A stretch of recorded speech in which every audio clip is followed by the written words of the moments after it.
حج اور عمرے کی ادائیگی پر عزیز و اقارب کو دعوت دینا۔ رواج ہے کہ جو حج اور عمرے پر جانے لگتا ہے یا واپس آتا ہے وہ اپنے عزیز و اقارب کی دعوت کرتا ہے، جو کہ بہت اچھا عمل ہے۔ اسے اچھی نیت سے ادا کرنا چاہیے۔ اس نیت سے نہ دے کہ دعوت نہ کرنے پر لوگ باتیں کریں گے۔ اگر لوگوں کو دکھانے یا فخر کے ساتھ تو ایسے ثواب نہیں ملے گا۔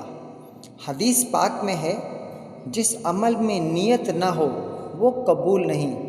دوسری حدیث میں ہے، اعمال کا دار و مدار نیتوں پر ہے، ہر ایک کے لیے وہی ہے جس کی اس نے نیت کی ہے۔ حوالہ صحیح بخاری جلد 1 صفحہ 6۔ اگر کسی کو دعوت دی اور وہ نہیں آیا تو اس پر طعن و تشنیع نہیں کرنی چاہیے، جیسا کہ بعض لوگ کرتے ہیں کہ کوئی نہ آئے تو کہتے ہیں جب یہ حج کرنے گیا تھا تو ہم نے اتنے پیسے دیے تھے اور ہماری باری آئی تو وہ آئے نہیں۔ جو حج یا عمرے پر جانے لگے اس کے لیے مستحب یہ ہے کہ وہ اپنے خاندان اور دیگر لوگوں سے اپنے حقوق معاف کروائے۔ جب حج یا عمرے کو واپس آئے تو عزیزوں کے لیے آب زمزم اور کھجوریں لے کر آئے کہ یہ مستحب ہے۔ یہ سب تحفے وہ خوشی سے لائے، مجبوراً نہ لائے کہ نہ دیا تو خاندان والے باتیں کریں گے۔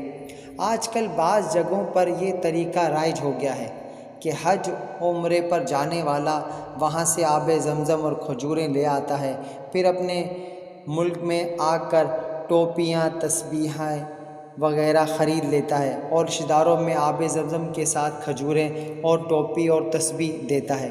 یہ سب بھی جائز ہے کہ لوگوں کو پتہ ہوتا ہے کہ آب زمزم اور کھجوریں ہی مکہ مدینہ کی ہیں، باقی تسبیح ٹوپی یہیں سے خریدی ہوئی ہے۔ البتہ اگر اس میں دھوکہ و جھوٹ ہو کہ یہاں سے خرید کر لوگوں کو یہ کہے کہ وہاں سے لایا ہوں تو یہ جائز نہیں ہے۔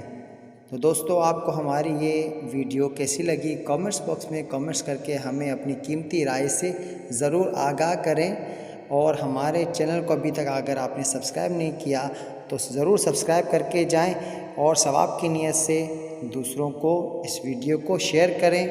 اگلی ویڈیو تک کے لیے خدا حافظ، والسلام علیکم ورحمۃ اللہ وبرکاتہ۔ اللہ علیہ وسلم، صلی اللہ